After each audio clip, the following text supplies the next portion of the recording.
Meus irmãos, a paz do Senhor. Eu sou o pastor Max Fernandes e juntos seguiremos para mais uma aula preparatória destinada à classe Maravilhas de Sião.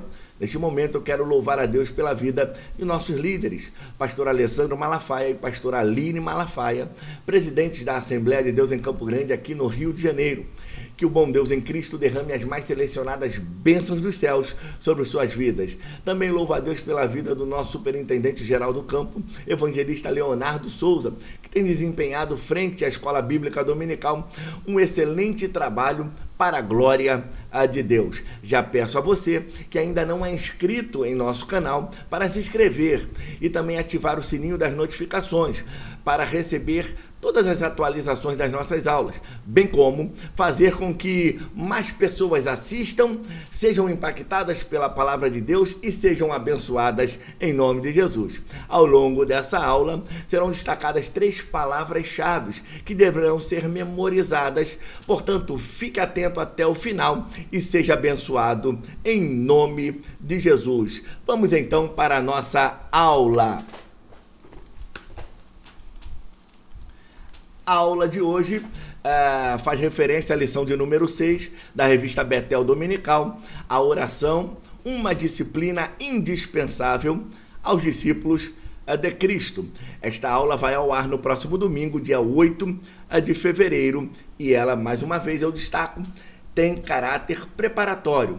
É apenas para complementar a fase de preparação que você já está trabalhando para ministrar a próxima aula.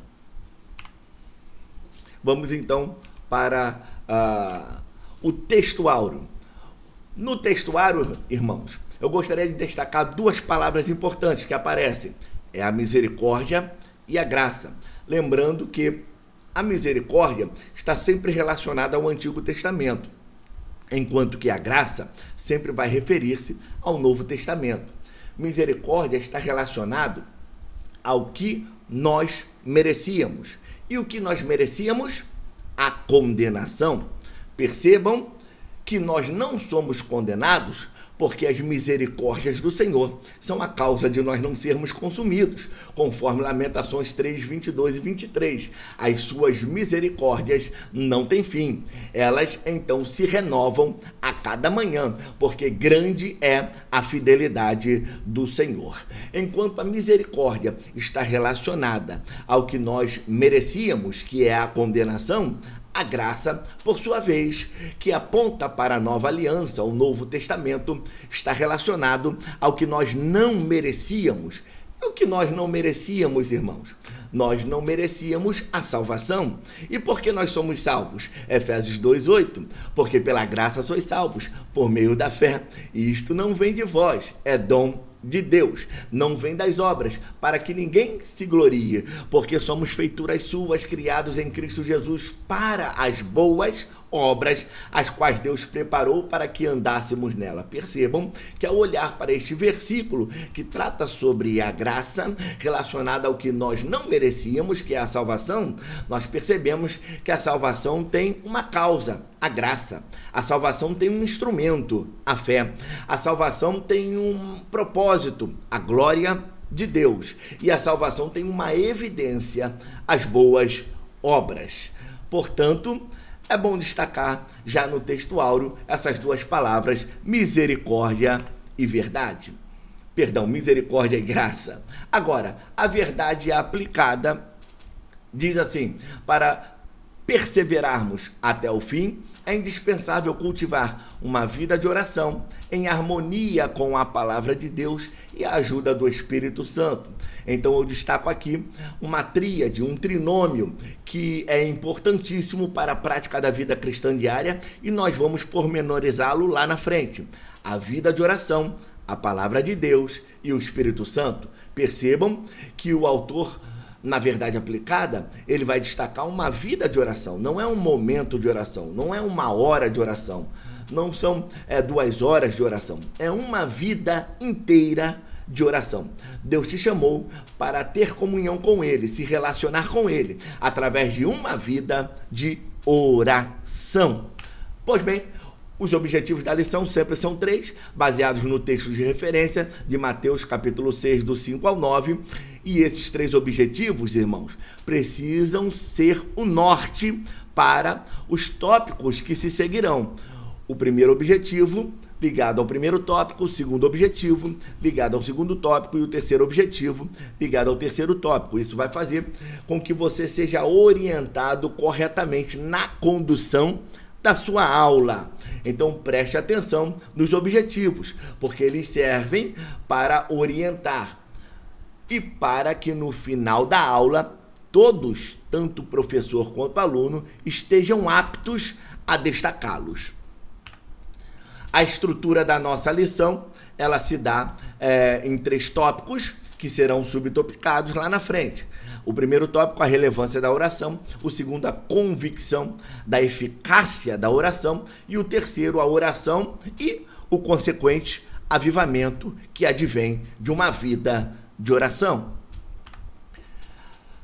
Na introdução, retoma-se o trinômio da verdade aplicada. Perceba que aparece a vida de oração, a palavra de Deus e o Espírito Santo. Isso tudo tem como ponto de partida a seguinte sentença: Deus ouve as nossas orações. Nesse sentido, eu gostaria de destacar esse trinômio, como eu disse antes, que serve para o exercício da prática da vida cristã diária. Não tem como exercer o cristianismo, não tem como vivenciar o evangelho sem uma vida de oração, sem a dedicação à palavra de Deus e sem o Espírito Santo.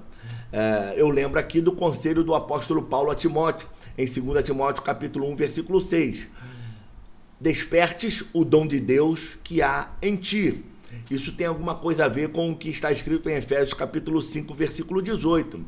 Enchei-vos do Espírito, bem como em Efésios capítulo 4, versículo 30. Não entristeçais o Espírito. E por fim, nós temos ainda 1 Tessalonicenses capítulo 5, versículo 19.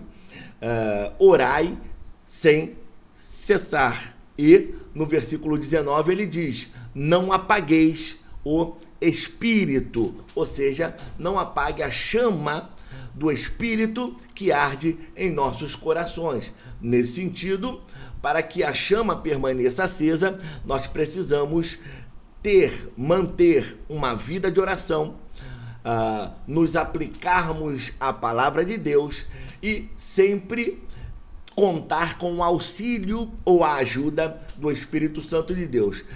A partir disso, eu gostaria de destacar de forma análoga o que Paulo destaca para Timóteo, em 2 Timóteo capítulo 1, versículo 6.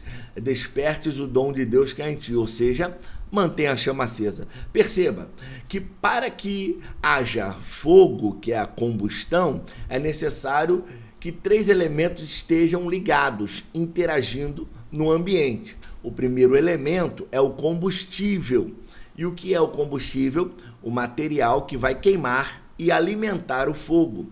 O segundo elemento é o comburente. E o que é o comburente? É o elemento químico que, associado ao combustível, é capaz de fazê-lo entrar em combustão. Normalmente, o comburente comumente encontrado no nosso ambiente é o oxigênio. E a temperatura de ignição, que é a fonte de calor externa necessária para que haja fogo entre o comburente e o combustível. De forma análoga, quando Paulo está dizendo para Timóteo: despertes o dom de Deus que há em ti, ele está dizendo: mantenha a chama acesa. Perceba então que o combustível não é outro senão a palavra de Deus. A palavra de Deus é o nosso combustível, que nos faz caminhar diante da presença de Deus com uma conduta santa e irrepreensível. É a nossa regra de fé e prática. Com a palavra de Deus, nós andamos em unidade, nós andamos em santidade, nós andamos em harmonia e nós andamos em vitória, como igreja do Senhor. Já o comburente é a oração, a vida de oração. Perceba que João Wesley, o grande avivalista do século XVIII, ele vai dizer que a oração é o oxigênio da alma. Um crente que não ora está fadado à falência por insuficiência respiratória. Ele será abafado porque não consegue orar. Portanto, é necessário manter uma vida de oração concomitante a uma dedicação à palavra de Deus. E por fim, nós temos a temperatura de ignição, que é a temperatura necessária, a fonte externa de calor, para que haja então a combustão ou a queima entre o combustível e o comburente, para que a chama se mantenha acesa. E essa temperatura é o Espírito Santo de Deus. Percebam então que nós temos o trinômio aí, a vida de oração, a palavra de Deus e o Espírito Santo de Deus. Com esse trinômio, nós conseguimos manter uma prática de vida cristã saudável diante da presença de Deus. Amém? Vamos dar continuidade, então, no tópico de número 1, a relevância da oração. Perceba que no tópico 1.1, Jesus nos ensina como orar. Então, o autor vai destacar que a oração é nada mais, nada menos que um relacionamento privilegiado com Deus. E quem vai nos ensinar isso é o seu Filho, Jesus Cristo. Em Lucas capítulo 11, os próprios discípulos pediram a Jesus para que os ensinasse a orar. Portanto, é isso que precisa ser destacado nesse subtópico 1.1. Oração é relacionamento privilegiado com Deus. E tem mais, que não está distante dos seus. Aqui nós temos um destaque, porque existem dois conceitos importantes dentro da teontologia, e eles são chamados de transcendência e imanência. O que seria a transcendência?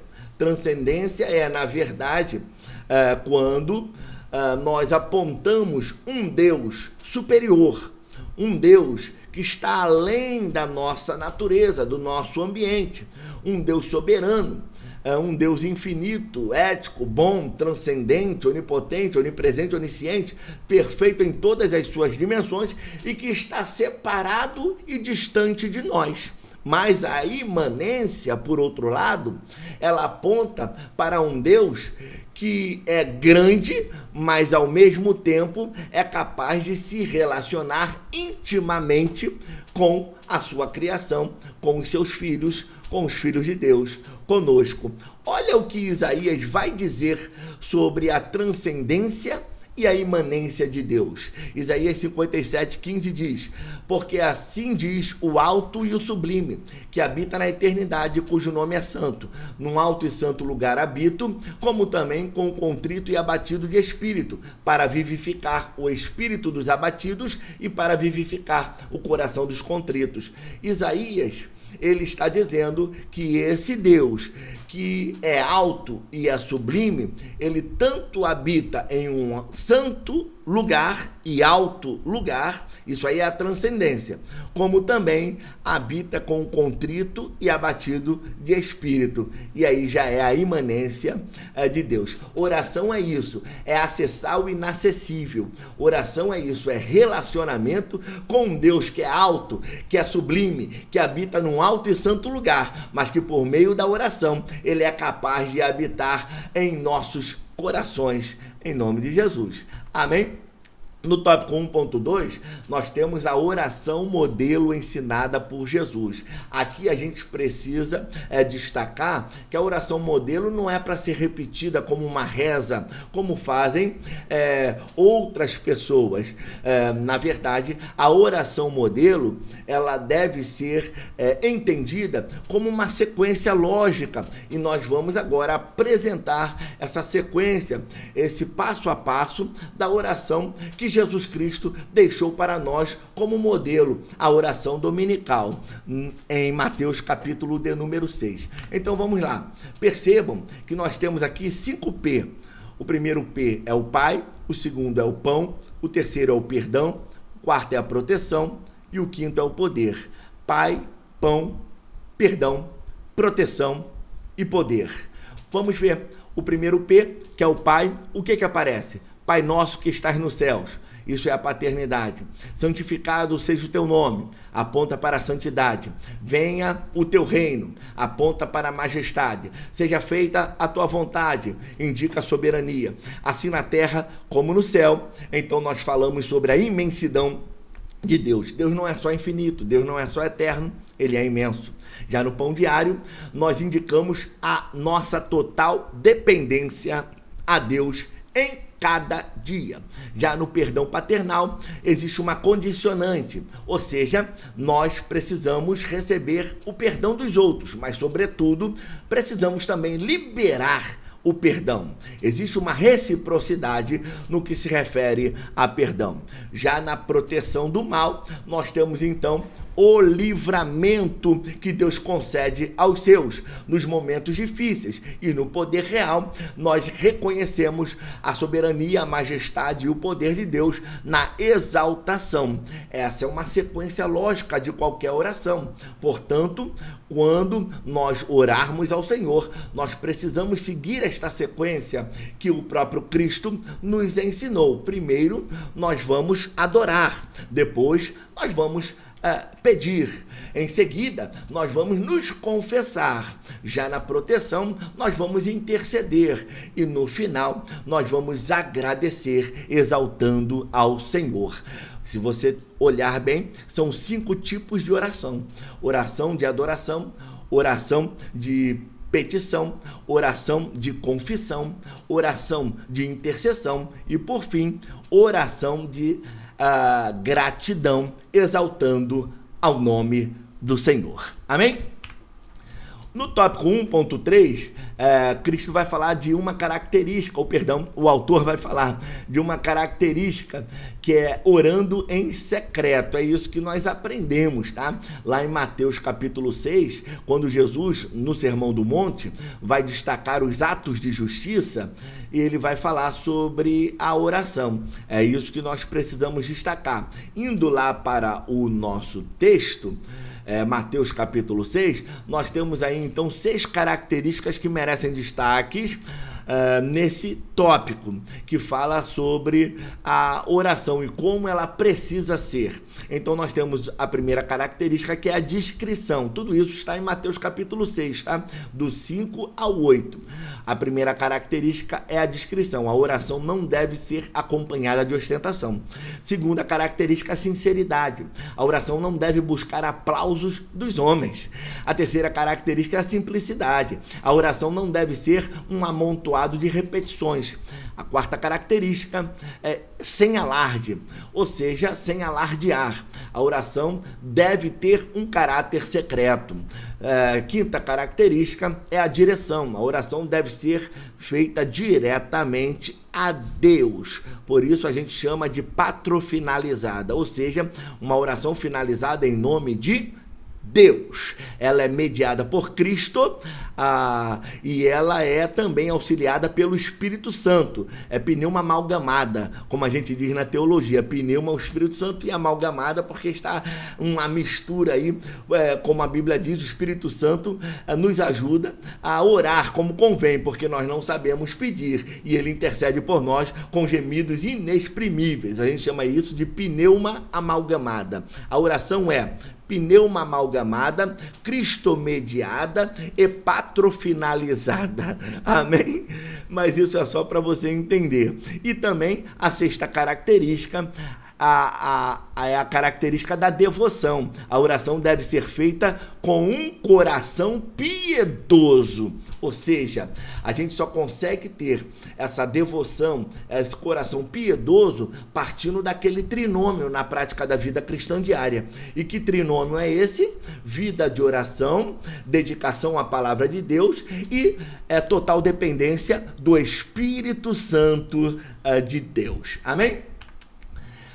Aí marca a primeira palavra-chave, então, da nossa aula, é a palavra relacionamento, porque oração é relacionamento com Deus.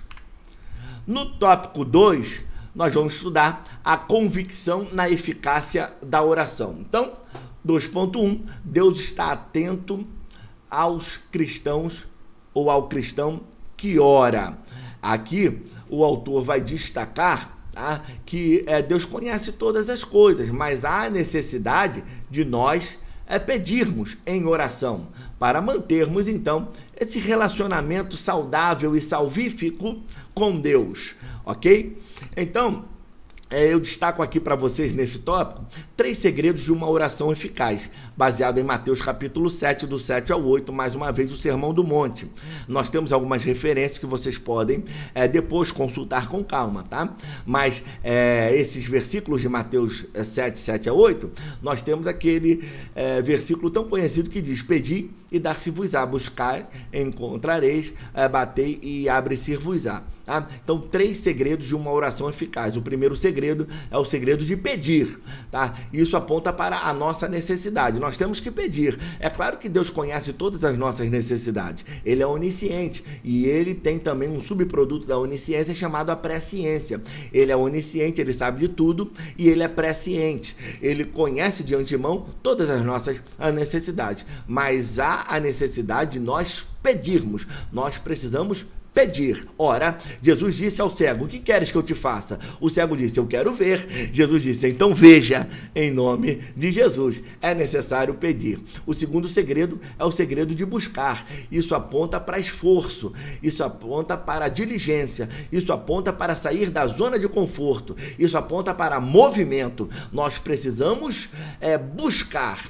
E isso, eu já destaco Jeremias 29, 13, que diz: então me invocareis, passareis a orar a mim e me achareis. Buscar-me-eis e me achareis quando me buscardes de todo o vosso coração. Portanto, o segundo segredo é o segredo de buscar. O terceiro segredo é o segredo de bater. Bater aponta para a insistência, persistência. Bater aponta para não desistir, não retroceder, não olhar para trás, não largar a mão do arado. Portanto, nós precisamos pedir, nós precisamos buscar com diligência e nós precisamos bater com insistência. E, por certo, Deus nos ouvirá, porque ele sempre está atento. A palavra de Deus diz que a sua mão não está encolhida para que não possa salvar, nem muito menos seus ouvidos agravados para não poder ouvir. No tópico 2.2, o Pai conhece nossas necessidades. Então, claro que ele conhece. Foi o que nós falamos anteriormente. A nossa vida é como um livro aberto. Deus conhece todas as nossas necessidades e antecipadamente. Entretanto, ele quer ouvir: Senhor, preciso de ti. A palavra Senhor aqui é o reconhecimento do senhorio de Cristo. Ele é o dono da nossa vida. Nós somos servos dele. E preciso de ti é a declaração da total dependência dele para qualquer área da nossa vida. Percebam, então, que nesse tópico eu gostaria de destacar com vocês, a título de curiosidade, a segunda oração do apóstolo Paulo, que se encontra em Efésios capítulo 3.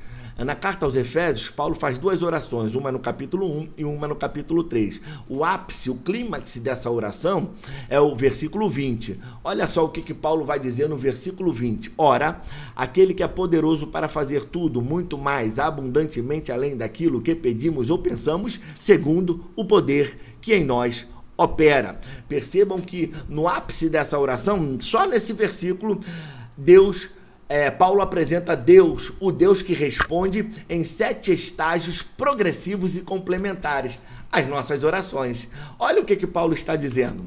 Primeiro, Deus é poderoso para fazer. Isso aponta para a onipotência de Deus. Segundo, Deus é poderoso para fazer o que pedimos. Isso aponta para a bondade de Deus. Terceiro, Deus é poderoso para fazer o que pedimos ou pensamos. Isso aponta para a onisciência de Deus. Quarto, Deus é poderoso para fazer tudo aquilo que pedimos ou pensamos. Tudo o que pedimos ou pensamos. Não há impossível para Deus. Mas em quinto lugar, Deus é poderoso para fazer mais do que tudo aquilo que pedimos ou pensamos. Ele é o Deus que nos surpreende quando pedimos em oração. Em sexto lugar, Deus é poderoso para fazer muito mais do que tudo aquilo que pedimos ou pensamos. Esse Deus é o Deus que supera todas as nossas expectativas quando oramos a Ele. E, em sétimo lugar, Deus é poderoso para fazer abundantemente além de tudo aquilo que pedimos ou pensamos. Olha só o clímax da oração do apóstolo Paulo. Em uma frase, em um versículo, ele diz 7 coisas maravilhosas acerca de Deus quando oramos a Ele. Ele é o Deus da superabundância. Por isso, quando nós oramos ao Senhor, Ele nos responde em 7 estágios progressivos e complementares, porque Ele é poderoso para fazer tudo, muito, mais, abundantemente, além daquilo que pedimos ou pensamos. Glória a Deus. E no tópico 2.3, ele vai falar sobre a oração e a batalha espiritual. Isso é importante, porque quando nós oramos, nós acessamos um mundo, é o mundo espiritual. Eu chamo de segundo céu. O primeiro céu é toda a criação, desde o céu atmosférico até o espaço sideral.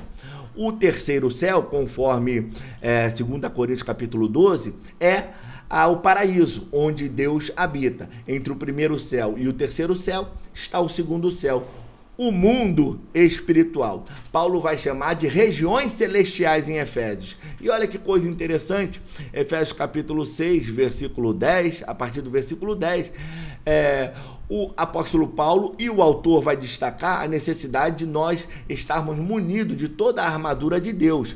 E olha o que diz o versículo 18, orando em todo tempo. Ou seja, a cada peça que nós colocamos da armadura de Deus, nós temos que estar orando em todo o tempo.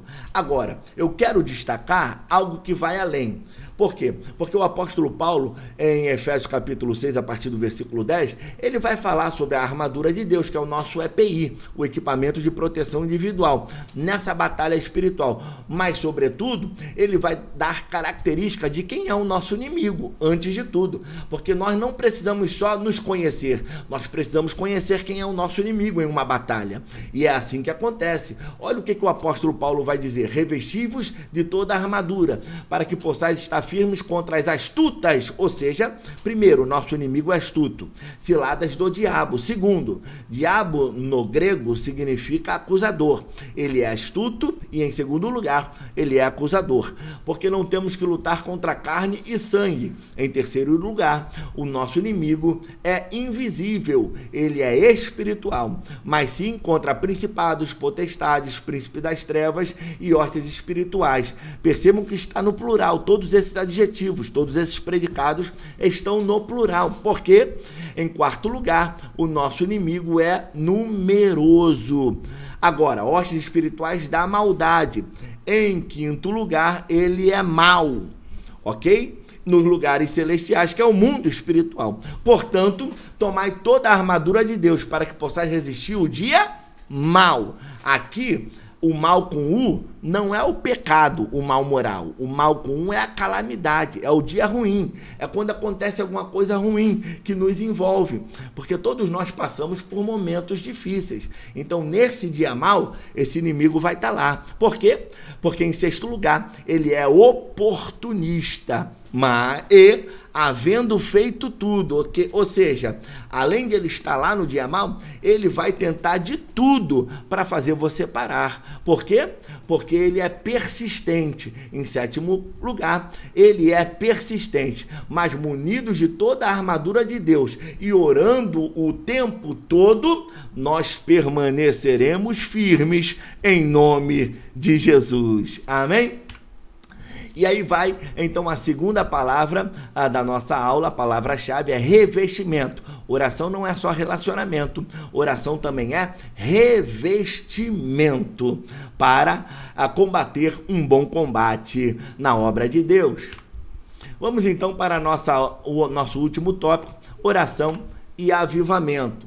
Aqui no tópico 3.1, ele vai falar que existe a necessidade de nós nos apresentarmos a Deus e na obra de Deus como intercessores, ok? E nessa questão do fervor na intercessão, ele vai destacar algumas atividades, e eu gostaria de falar de duas: oração e leitura da palavra. E percebam que é nessa prioridade de hierarquia. Primeiro oração, depois a palavra. Primeiro oração, depois a palavra. Não é o contrário, pastor? Não. Primeiro é a oração, depois é a palavra. É por isso que antes de você ler a Bíblia, o que é recomendado? Que você ore. Quando inicia-se o culto, o que é recomendado? Que você ore. Em tudo que você faça, antes de decidir, é necessário que você ore. Primeiro é a oração e depois a leitura da palavra. Mas isso é bíblico? É. Veja só, na história da igreja, em Atos capítulo 1, versículo 14, todos estavam perseverando unanimemente em oração. Em Atos 2, aí sim, todos estavam unidos ou reunidos em um mesmo lugar e foram revestidos de poder. E só depois, então, Atos capítulo 2, versículo 14, Pedro, que agora está revestido de poder, através da perseverança em oração, ele tem ousadia para pregar. E qual é o resultado? Atos capítulo 2, versículo 41, primeira pregação, 3.000 almas para Cristo. Segunda pregação, Atos 4:4, 5.000 novos crentes para a igreja do Senhor. E em Atos capítulo 6, versículo 4, é interessante. Por quê? Porque depois de instituir os 7 primeiros diáconos da igreja primitiva para cuidar do serviço da igreja, como, por exemplo, cuidar das viúvas, os apóstolos dizem assim, Atos capítulo 6, versículo 4. Pois bem, vocês fiquem nesse ofício de cuidar das viúvas e nós perseveraremos, primeiro, na oração e segundo, na palavra. Então, existe uma hierarquia. Primeiro oração e depois a palavra. Nesse sentido, nós evitamos o que vai vir no tópico 3.2, que é a religiosidade vazia. A religiosidade por si só já seria vazia. Vamos combinar aqui que religiosidade por si só já é vazia. Deus não nos chama para sermos religiosos. Deus nos chama para sermos cristãos. Deus nos chama para sermos embaixadores do reino. Nós não defendemos uma religião, nós defendemos a absoluta verdade da Bíblia.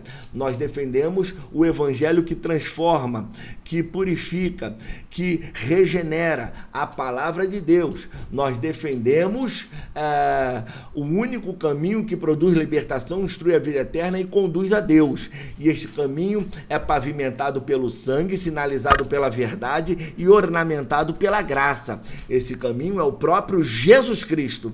Então é isso que nós defendemos. Mas, nesse tópico, é claro que o autor ele está nos prevenindo de sermos crentes que preza por formalidades vãs, expondo uma religiosidade vazia, superficial.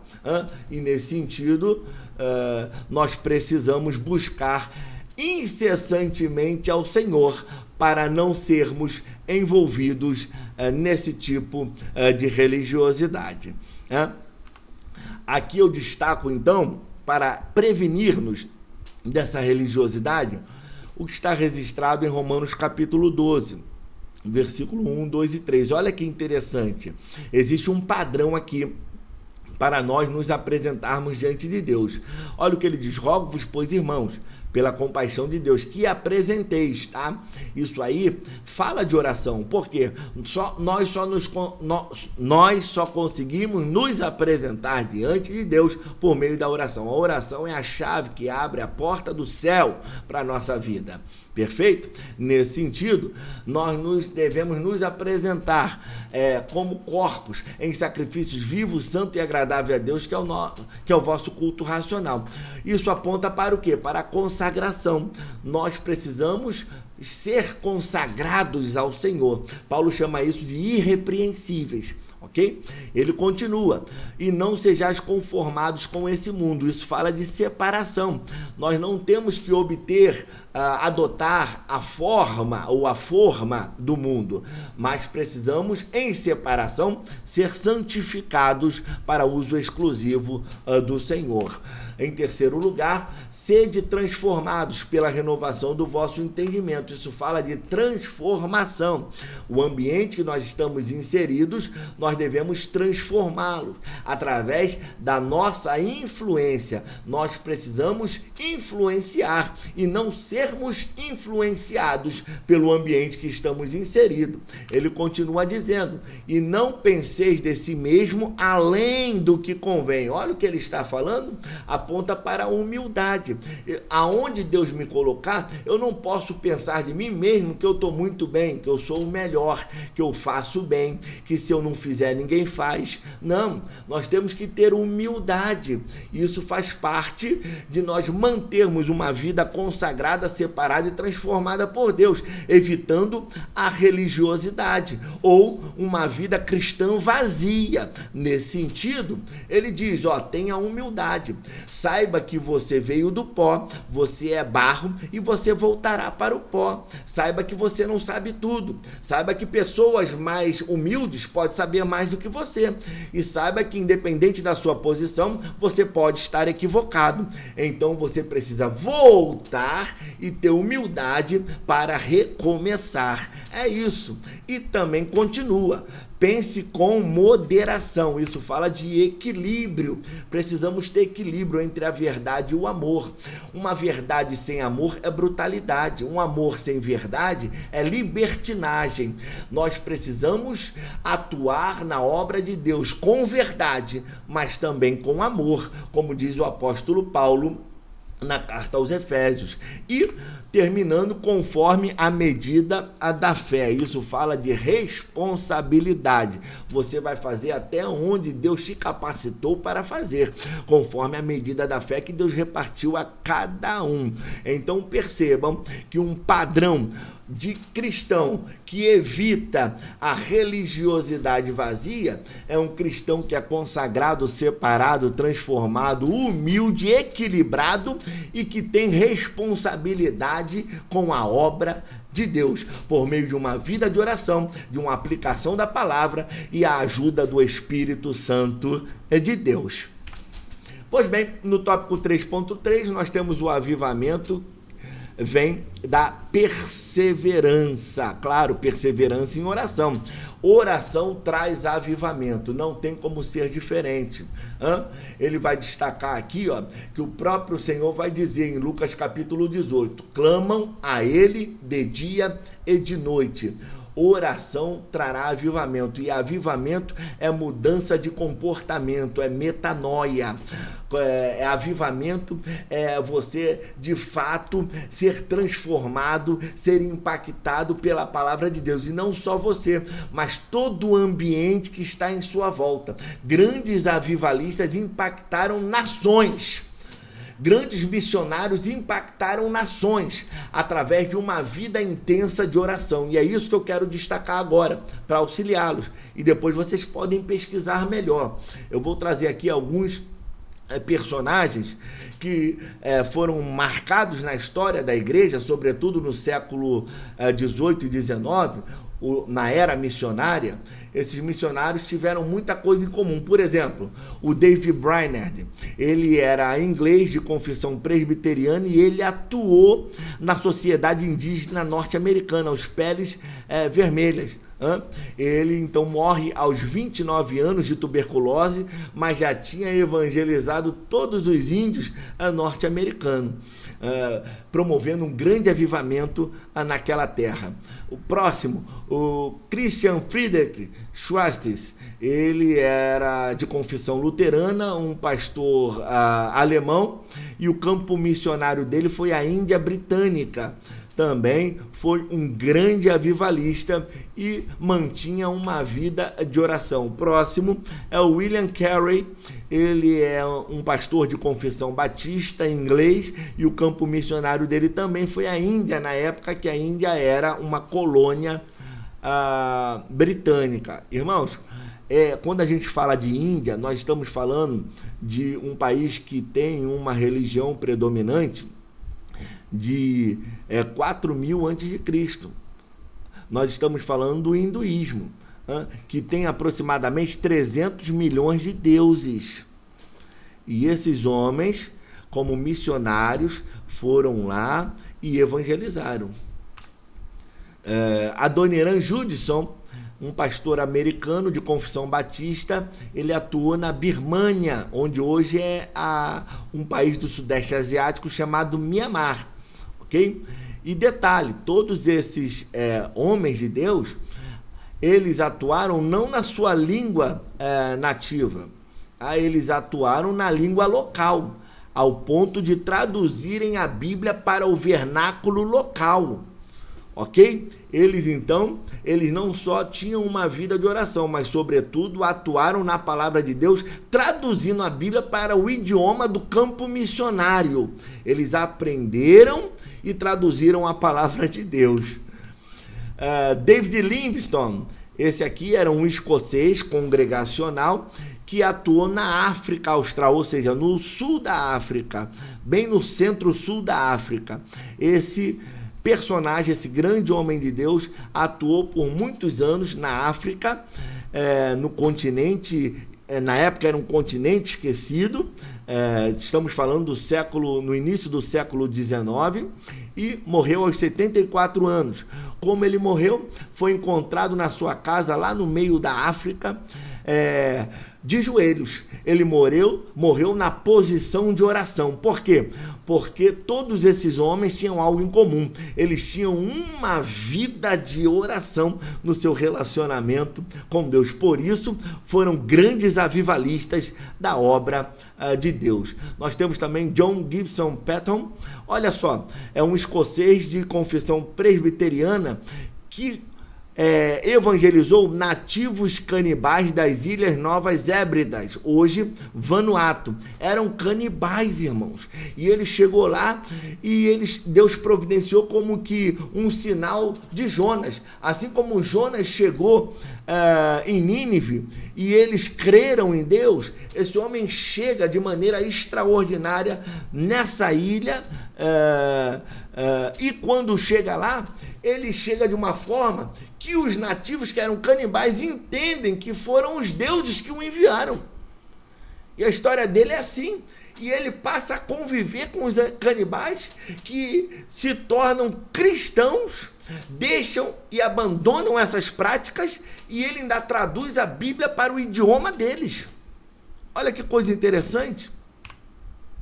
E o último, Hudson Taylor, tem até um filme dele na internet, você pode ver. Esse homem abandonou tudo na Inglaterra, de confissão batista, e foi para a China interior, onde ninguém conseguia chegar. Ele chegou com características da China, ele aprendeu o idioma chinês, ele se caracterizou como um chinês, raspou a cabeça, deixou a trança crescer e evangelizava, traduziu a Bíblia para o chinês da época.